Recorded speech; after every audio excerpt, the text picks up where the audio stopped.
uma carinha de menina, não que 40 não seja, né? Mas assim, eu imaginava que tu tivesse bem menos, mas assim, que bom, né? Com essa experiência toda. E então tem um pouco de genética também, né? Porque assim, a Farroupilha tem a característica de ter mulheres empreendedoras, né? Exato. Sempre teve. Eu acho que as grandes empresas de Farroupilha foram e ainda são administradas, criadas por mulheres. Não é uma quem pode mais, quem pode menos, né? Não é uma guerra de sexos, mas inclusive admiro os homens daqui que prestigiam, né, essas mulheres que são tão respeitadas, né?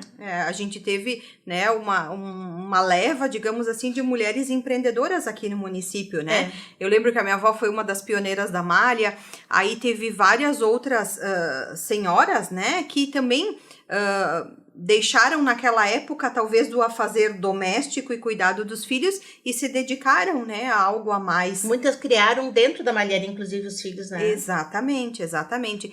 E uma coisa que eu comento bastante é que a minha avó, juntamente com outras amigas também, empresárias, elas é que criaram, acho que isso deve fazer uns 20 e poucos anos, 25 anos, que elas naquela época já pensavam no idoso e tinham feito o lar dos idosos, que hoje ele é ocupado como o lar lá das crianças, né?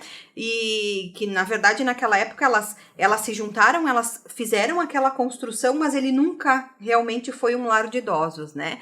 E aí, hoje em dia, eu fiz a minha especialização em geriatria e o meu projeto, o meu trabalho justamente foi criar não um lar de idosos, mas sim um condomínio para idosos, né? Então, isso é um projeto que eu tenho ele lá guardado, que talvez futuramente eu ainda vou trabalhar um pouquinho em cima disso, é uma coisa que eu gostaria, né? Porque a gente tem que também parar para pensar, apesar de tudo que a gente está vivendo, até eu estava analisando pelas vacinas, me surpreendeu a quantidade de vacinas nas pessoas acima de 90 anos aqui no município. Né? É impressionante. Foi um quantitativo que me chamou bastante atenção.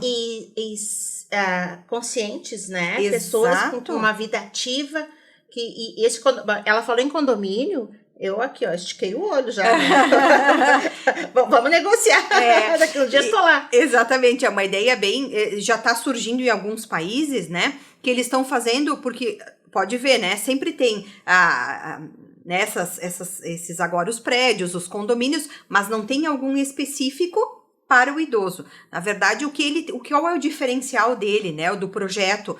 Então, ele já é uma coisa assim adaptada. É uma casa plana, não vai ter escada, uma casa plana e com centro de convivência, né, no seu interior, assim, então as casas na área comum, e isso teria uma área comum, já respeitando a privacidade. Exatamente. Então é uma ideia bem legal que daqui uns anos, quem sabe, comece a surgir parcerias e a gente consiga daqui a pouco em Farroupilha ter um projeto pioneiro, né? Sabe que quando eu sempre disse que eu nasci com raízes em vez de nascer com asas, né? Eu lamento, por sinal. Mas assim, cada vez que surge a ideia de sair de Farroupilha, eu começo a olhar assim para as coisas, objetos mesmos que eu tenho em casa e digo assim, e o que eu vou fazer com isso? Me acompanhou minha vida inteira, sabe? Não cabe na mala. Aí, uma das vezes que eu pensei isso, eu lembrei de assim, como é que um idoso será que acontece quando morre um cônjuge que o idoso vai para casa do filho, porque não tem o que fazer, né? Ou um lar dos idosos mesmo. Se desfazer de tudo é uma ceifa de uma história, né? Ceifada ali, por necessidade, não adianta. E a tua ideia seria o contrário, então, o que seja o mínimo, mas que acompanhe, né? A ideia é justamente assim, claro, tem algumas situações que realmente ele precisa ir para um lar específico, né? Um lar onde ele tem aqueles cuidados específicos. Mas o que a gente vê na maioria das vezes, né? O idoso, ainda com o seu cônjuge ou já sem o seu cônjuge, ele fica dependente sempre de um filho que vá lá, né? E aí, às vezes, a casa tem escada, não é adaptada. Então, assim, várias coisas que vão dificultando, né, o dia a dia. Então, a ideia seria o quê? Já pensando, né, nesse futuro, é de já ter um lar que te propicie a ter esse envelhecimento o mais saudável possível, o mais amparado, né? Então, de ter uma área de lazer, de ter vizinhos, né? De conviver com pessoas, que muitas vezes a gente vê isso, assim, acaba o idoso ficando sozinho, aí ele não quer sair da casa, porque a casa é a casa dele, e ele não quer dar trabalho para os filhos, mas ele fica sozinho. Então, se ele está morando num condomínio, ele tem, né, a convivência com esses outros idosos.